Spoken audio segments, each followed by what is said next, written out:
ಪುರುಷೋತ್ತಮ್ ಅಂತ TAPCMS ನಿರ್ದೇಶಕರು.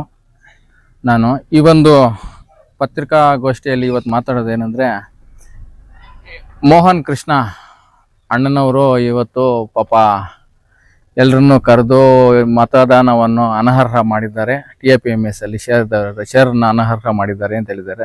ಶೇರ್ನ ಅನರ್ಹ ಮಾಡಿಲ್ಲ, ಮತದಾನ ಕರಡು ಪಟ್ಟಿಯಿಂದ ಅವ್ರನ್ನ ತೆಗಿಯೋದಕ್ಕೆ 13D ನೋಟಿಸನ್ನು ಕೊಟ್ಟಿದ್ದಾರೆ. 15 ದಿವಸ ಮುಂಚಿತವಾಗಿ ಕೊಟ್ಟಿದ್ದಾರೆ. 15 ದಿವಸದ ಒಳಗಡೆ ತಾವು ಏನಾದರೂ ಆಕ್ಷೇಪಣೆ ಇದ್ರೆ ಅರ್ಜಿ ಸಲ್ಲಿಸ್ಬೋದು ಅಂತ. ಅರ್ಜಿಗಳು ಸುಮಾರು 100 ಚಿಲ್ಲರೆ ಬಂದಿದೆ. ಆ ಅರ್ಜಿಗಳನ್ನು ಮೇಲಧಿಕಾರಿಗಳ ಗಮನಕ್ಕೆ ನಮ್ಮ ಕಾರ್ಯದರ್ಶಿಗಳು ತರ್ತಾರೆ. ತಂದು ಅದನ್ನು ಪರಿಗಣಿಸಿ ಅವರು ಅದರ ಕಾನೂನು ರೀತಿಯಾಗಿ ಕ್ರಮ ಕೈಗೊಂತಾರೆ. ಪಾಪ ಮೋಹನ್ ಕೃಷ್ಣಣ್ಣನವರು 2023ರಲ್ಲಿ ಕೂಡ ನಾನು ಈ ಕ್ಷೇತ್ರದ ಶಾಸಕ ಸ್ಥಾನಕ್ಕೆ ನಾನು ಪ್ರಬಲ ಆಕಾಂಕ್ಷಿ, ನಾನು BJP ಆಕಾಂಕ್ಷಿ, ನಾನು ನಿಲ್ತೀನಿ, ಸ್ಪರ್ಧೆ ಮಾಡ್ತೀನಿ ಅಂತ ಪಾಪ ತುಂಬ ಓಡಾಡಿದ್ರು. ಪಾಪ 2023ರಲ್ಲಿ ತಾವು ಯಾರಿಗೆ ಸಪೋರ್ಟ್ ಮಾಡಿದ್ರಣ್ಣ? ನೀವು KHF ಸಿಟಿಯಲ್ಲಿ ಯಾರಿಗೆ ಮಾಡಿದ್ರು, ರೂರಲಲ್ಲಿ ಯಾರಿಗೆ ಮಾಡಿದ್ರು, ಇವಾಗ ಎಲ್ಲರನ್ನೂ ಬೇಕಾದ್ರೆ ಮಾತಾಡ್ತಾ ಹೋಗ್ತಾ ಇದ್ದೀರಾ. ನೀವು ಯಾಕೆ ಸ್ಪರ್ಧೆ ಮಾಡಿಲ್ಲ? ಯಾಕೆ ನಿಮ್ಗೆ ಸ್ಪರ್ಧೆ ಮಾಡುವ ತಾಕತ್ತಿಲ್ವಾ?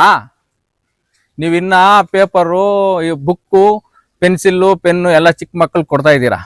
ಇನ್ನು ಹಿರಿಯರಿಗೆ ಸಮಾಜ ಸೇವೆ ಮಾಡೋದು ಇನ್ನು ನೀವು ಕಲ್ತ್ಕೊಂಡಿಲ್ಲ. ಇನ್ನೂ ಒಂದು 20 ವರ್ಷ ಕಲ್ತ್ಕೋಬೇಕು ನೀವು.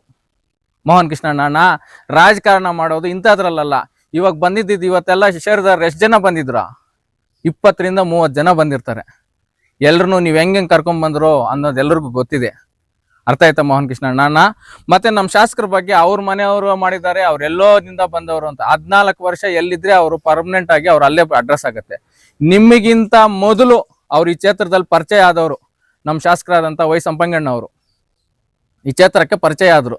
ನೀವು ಮೊನ್ನೆ ಬಂದಿದ್ದು 23ರಿಂದ ಪಾಪ ಅವತ್ತು ನಾವು ನಿಂತ್ಕೊಂಡ್ಬಿಡ್ತೀನಿ ಅಂದ್ರು, ಇವತ್ತು ಓಡಾಡ್ತಾ ಇದ್ದೀರಾ. ಪಾಪ 28ಕ್ಕೆ ನಿಂತ್ಕೊಂತೀರಾ ಅನ್ನೋದು ನಿಮ್ಗೆ ಅನುಮಾನ ಇದೆ. ಲಾಸ್ಟ್ ಸತಿ ನಮ್ಮ ನೆಲ್ಲೂರು ಶಂಕರನ್ನ, ನಮ್ಮ ಕೊಲಿಕ್ TAPMS ಡೈರೆಕ್ಟ್ರು, ನಾಮಿನೇಷನ್ ಎಲ್ಲಾದರೂ ಫೈಲ್ ಮಾಡುವ ಅಂದಿದ್ದಾರೆ. ಅದೇನು ಪ್ರಯತ್ನ ಮಾಡ್ತೀರ ನೋಡಿ. ಡಿಸೆಂಬರಲ್ಲಿ ಒಂದು ಚಿಕ್ಕ ಎಲೆಕ್ಷನ್ ಬರ್ತಾ ಇದೆ. ಇನ್ನು ನಾಮಿನೇಷನ್ ಫೈಲ್ ಮಾಡೋದೇ ನೀವು ಕಲ್ತ್ಕೊಂಡಿಲ್ಲ ಅಂದ್ಕೊಂಡಿದ್ದೀನಿ ನಾನು. ಮತ್ತೆ ನಮ್ಮ ಶಾಸಕರ ಬಗ್ಗೆ ಮಾತಾಡಿದ್ದಾರೆ. ಅವ್ರ ರೈತರ ಅವ್ರ ಅದು ಇದು ಅಂತ ಅವ್ರ ಫ್ಯಾಮಿಲಿ ಬಗ್ಗೆ. ಅಣ್ಣ, ಇಲ್ಲಿ ನಾಗಶೆಟ್ಟಲ್ಲಿಂದ ಪಾರಂಡ್ಲಲ್ಲಿಗೆ ಹೋಗುವಾಗ ಲೆಫ್ಟ್ ಸೈಡಲ್ಲಿ ಒಂದು ಗಾರ್ಮೆಂಟ್ಸ್ ಬರುತ್ತೆ. ಗಾರ್ಮೆಂಟ್ಸ್ ಪಕ್ಕದಲ್ಲಿ ಅವ್ರ ಜಮೀನ್ ಐತೆ. ರಾಮಕ್ಕಂದೈತೆ, ಪ್ರವೀಣ್ದೈತೆ, ಅಶ್ವಿನಿ ಮೇಡಮ್ದೈತೆ, ಅವ್ರ ಫ್ಯಾಮಿಲಿ ಅವ್ರದ್ದೆಲ್ಲ ಐತೆ. ಅಲ್ಲಿ ಡ್ರ್ಯಾಗನ್ ಫ್ರೂಟ್ ಐತೆ, ಮಾವು ಗಿಡ ಐತೆ, ಬೀನ್ಸ್ ಐತೆ, ಟಮಾಟ ಐತೆ, ಕೋಳಿಗಳೈತೆ, ಕುದುರೆ ಒಂದೈತೆ, ಹಸುಗಳೈತೆ, ಮೇಕೆಗಳೈತೆ. ರೈತರಿಗೆ ಇನ್ನೇನ ಬೇಕಾ? ನಿನ್ಗೆ ಡೌಟ್ ಆದರೆ ಹೋಗಿ ದಿಶಾಂಕ್ ಮ್ಯಾಪ್ ಹಾಕ್ಕೊಂಡು ಚೆಕ್ ಮಾಡ್ಕೊ, ಅವ್ರು ರೈತರ ಅಲ್ವಾ ಅಂತ.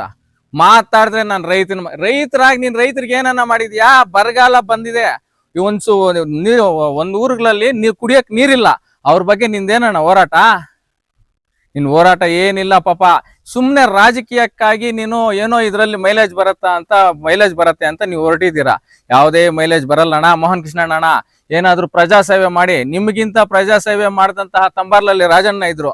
RMC ಎಲೆಕ್ಷನ್ ಪಾಪ ಕಂಟೆಸ್ಟ್ ಮಾಡಿದ್ರು, ಸೋತೋದ್ರು ಪಾಪ ಅವ್ರು ತುಂಬಾ ಪ್ರಜಾಸೇವೆ ಮಾಡಿದವರು. ನೀವು ಪಾಪ ಏನೋ ಮಾಡಕ್ ಹೋಗಿ ಏನೇನೋ ಮಾತಾಡ್ತಾ ಇದ್ದೀರಾ. ಅವ್ರು ಒಳ ಒಪ್ಪಂದ, ನೀವು ಒಳ ಒಪ್ಪಂದ ಅಂತ ನಿಮ್ಗೆ ಹೆಂಗಣ್ಣ ಗೊತ್ತಾ? ನೀವು ಒಳ ಒಪ್ಪಂದ ಅಲ್ವಾ? ಅವ್ರು ಒಳ ಒಪ್ಪಂದ ಅಂತ.